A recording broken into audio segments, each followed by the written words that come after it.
Kroenke. I think we can close that chapter in it. Obviously, from minute 7 to minute 26:10 is where we spoke about Kroenke. If you've literally just tuned in and missed that bit, we could talk about, do you lot want Richard Garlick first, Xhaka's injury update, or do you want to go over Arteta's press conference? I'll leave that down to you lot. So like I said, we can cover Richard Garlick, who joined the club, and I think he helps with the contracts and stuff, and he spoke about what he's made of the club so far. We can go over Arteta's press conference, or we can cover Xhaka. I'm going to leave it down to you lot. First comment I see is the avenue we're going down. Hit the like button if you haven't done such already, folks. Right, all right, cool. Two man said Garlic, so it's a Garlic thing.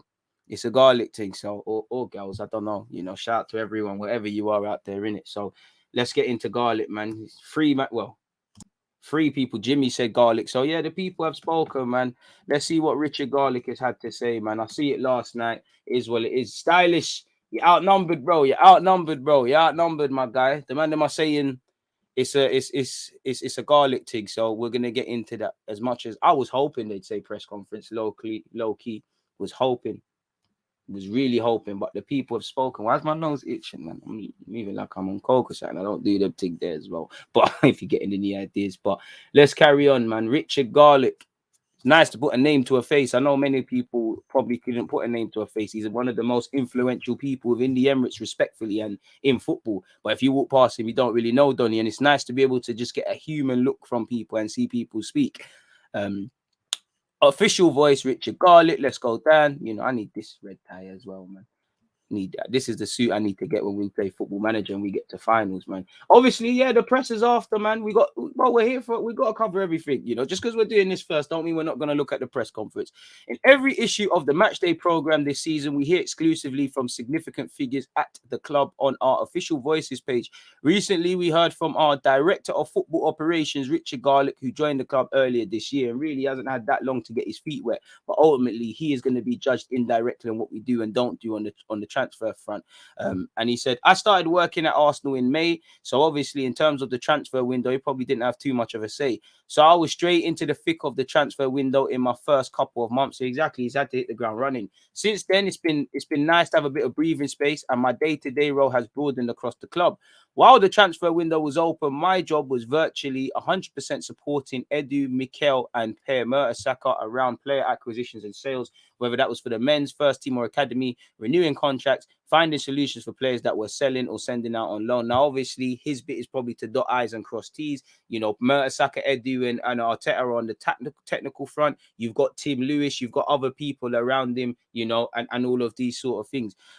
He's head of footballing operations at Arsenal Football Club, so he's as vital to this thing as Edu and Arteta with recruitment, bringing in players, learning from hindsight and applying better foresight.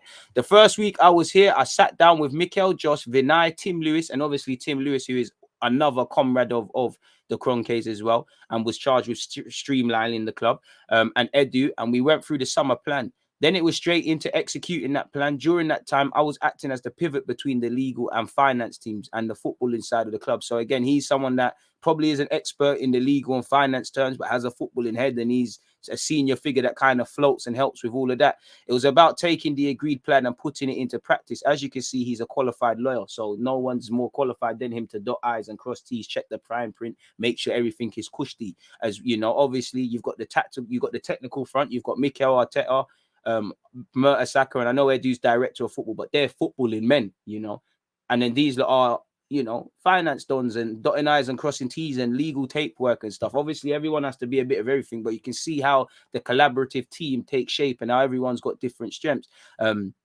I'm a qualified lawyer. I was in a private practice for 10 years. Then I moved to West Brom, where I was their legal counsel and club secretary for 4 years before my role evolved into a wider football role.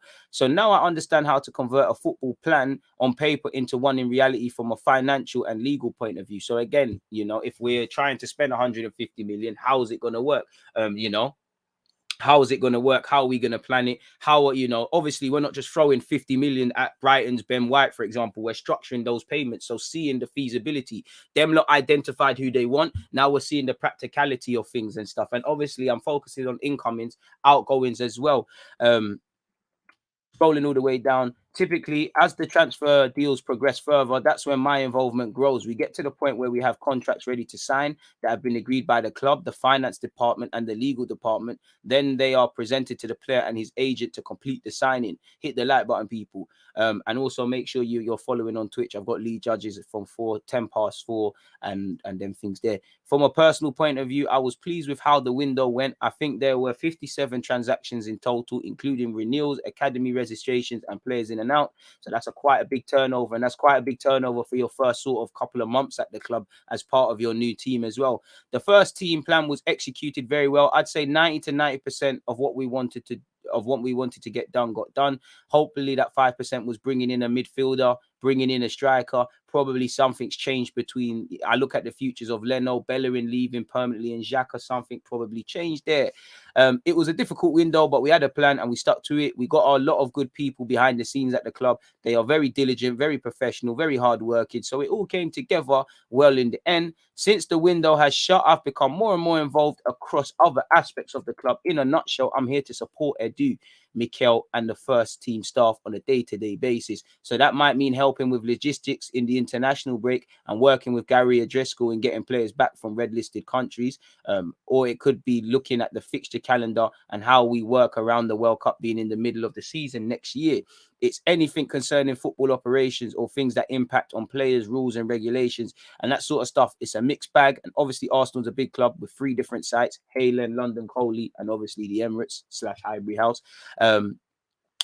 So it's important for me to get across the club and meet the people too. And, it's a collaborative effort in it. I don't really want the club to rely on one man. Long gone are the days of someone like Wenger or a David Dean. You need a collaborative effort.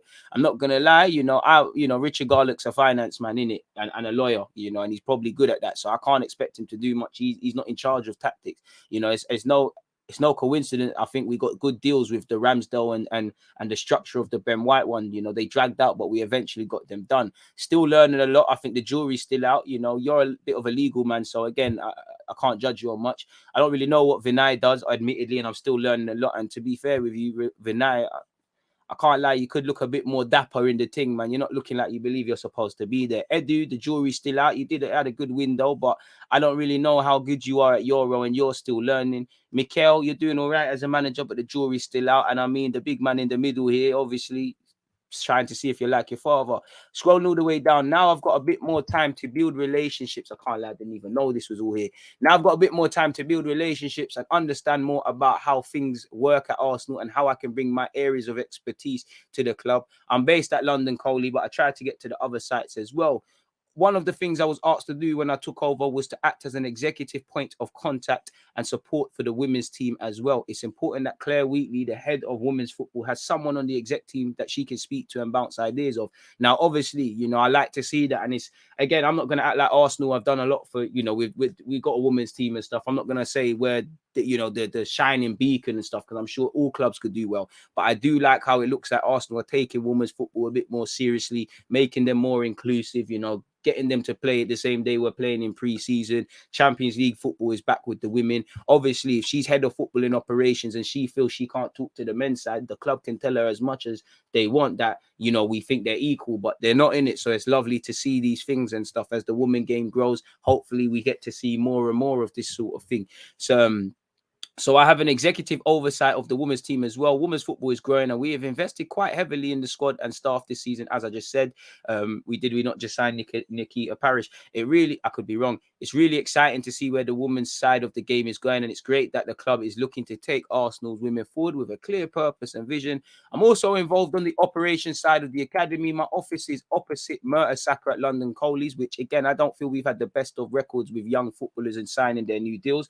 We got over the line with Bukayo Saka, with Balogun and Kiddo Taylor-Hart, for example, but we need less of that running down deals. We need to renew deals before they come a thing. And who else? There's a player, there's deals running out, and who is it? Someone else's deals running out, and we're going to need to discuss it. It's evaded me, people, but it is what it is, and how he wanted to move forward. He wanted my support in executing that vision, pointing out what the challenges might be and helping him with the pro contracts for younger players. This club has a really good track record of bringing players through, but that gets harder every year. So we are constantly looking at how we can evolve. part of that is being aware of the changes in regulations in the game or the new rules imposed by Brexit, the Premier League, or the FA regarding the recruitment of young players, both domestically and abroad.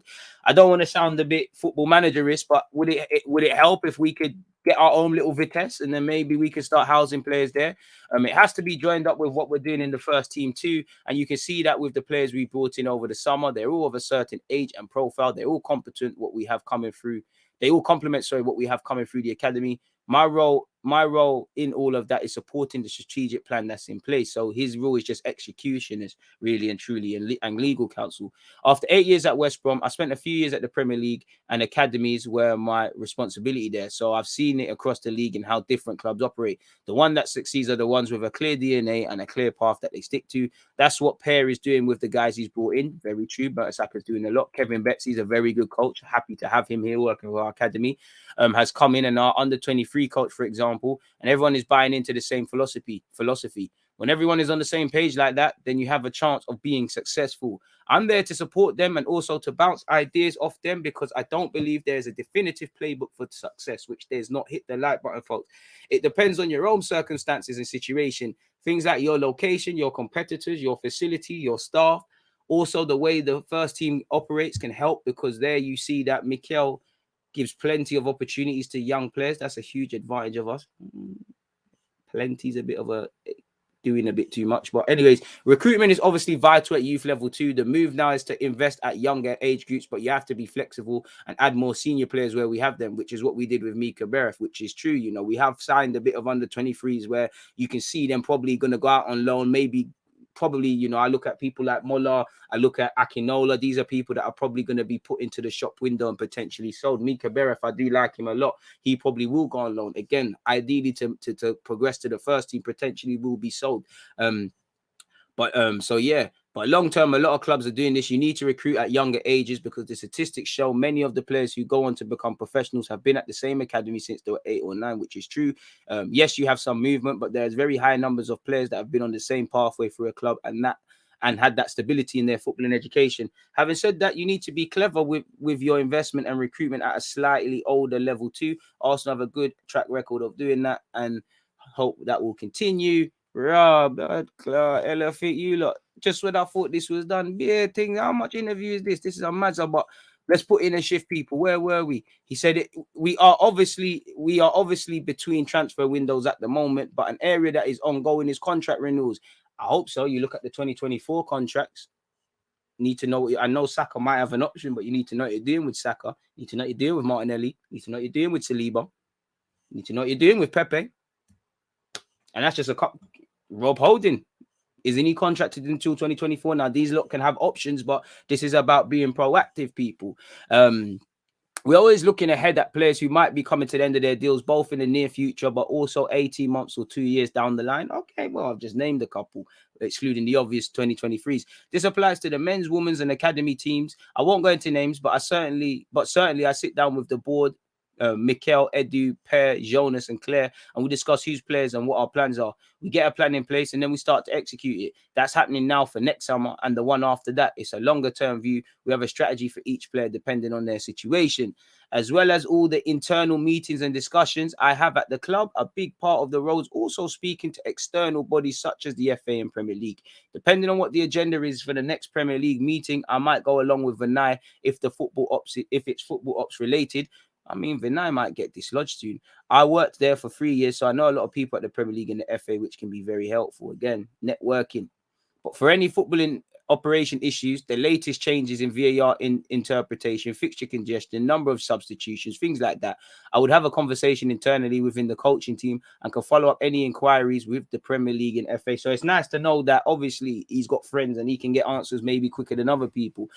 Overall, it's been a busy few months since I started, but really rewarding too. I always wanted to get back into club football after working for the Premier League. And obviously, Arsenal is one of the great English clubs. When I got approached about this opportunity, I was really excited. I already knew a lot of people here, and it was simply one of those opportunities that don't present themselves that often. I felt it was a good time to be coming here. I know there's been a lot of changes over the past few years, but I saw it as an opportunity to make an impact to help stabilize and move the club forward.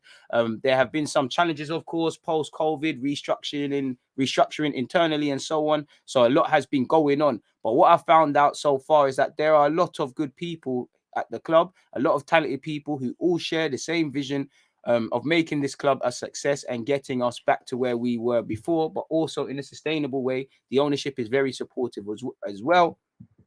Where's my Crocs gone? I know I kicked it away. Sorry. So yeah, where is that? There have been plenty of challenges so far, and I'm sure there will be. Oh, sorry, people. I'm skipping ahead, people. Sorry. We have to be patient, of course, but I learned a long time ago in football that you can't get too low when things aren't going well, and you can't get too high when things are going well. I mean, who says that all the time? Who says this all the time? A certain YouTuber. Anyways, it's important to keep some perspective and not lose sight of your goal and how you want to achieve it. Keep your cool, stay clear, stay level-headed, and have focus. There's been plenty of challenges so far, and I'm sure there will be more in the future. I think the big areas we are looking at right now are firstly fixture congestion. There are a lot of competitions vying for space, and there are only so many weekends in a year. Then there's the welfare of the players generally, including mental health, concussion protocols, and things like that. And finally, I'd say a big challenge the club faces in terms of staying competitive. How do we stay fresh and relevant? We ain't done that for a while. How do we stay ahead of the rest? We ain't done that for a while. How do we continue to be innovative? Whether that's how we engage with supporters or how we recruit players, there's always a way to innovate and stay ahead of the curve. We need to move forward, and that's critical, because if you stand still in football, you get left behind. Something that Arsenal have done and playing catch up for it. So that's where Richard Garlick is concerned. People, obviously, that was a meaty one. Pause in terms of things to speak about. What did you lot make of that? What did you lot take away from that, people?